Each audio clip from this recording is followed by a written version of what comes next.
Umarkot junior समाज सुधारक engineer कामजीमल जी विछोड़े के 1 साल थी वियो। 13 वर्षी मल्हाई वई संदसि ख़िदमतुनि ते ख़राज तहसीन पेश कयो वियो। इंजीनियर कामजी निंगवाड़ पसमंदा तबके जो भरजलो हो।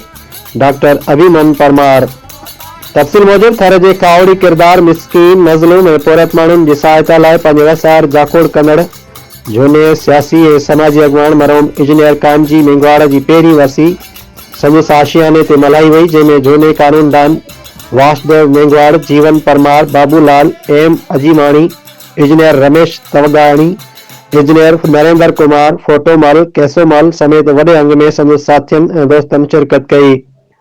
ॿिए तरफ़ इंजीनियर कामजी जे फर्ज़ंदनि अनिल कुमार चौहान, इंजीनियर सुनील कुमार चौहान, डॉक्टर अभिमन परमार, अशोन परमार पारां अमेरिका जी शहर होस्टन में पुणवर्सी जी तकरीब थी गुज़री, जंहिंमें नामियारे समाज सुधारक डॉक्टर अभिमन परमार ॻाल्हाईंदे चयो त इंजीनियर कामजीमल पीढ़ियल तबिके सां तालुक़ रखंदड़ माण्हू हो, पर इन शख़्स सख़्त महिनत सां लातादाद कामयाबियूं हासिल कंदे वञी डायरेक्टर PTCL पाकिस्तान जो उहिदे ते फाइज़ थियो।